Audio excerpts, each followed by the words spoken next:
This is how you can add multiple photos on Instagram Story. Welcome to tutorials.globally.com. How to add multiple photos on Instagram Stories.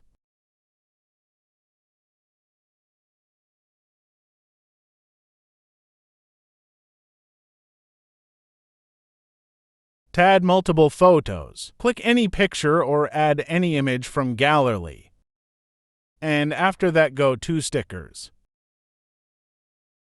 Select this option. Make sure to like the video, subscribe the channel, and share it with others as well. Now select Image from Gallery.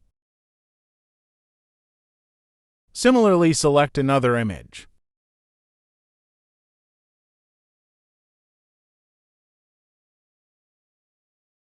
Adjust images according to your requirements.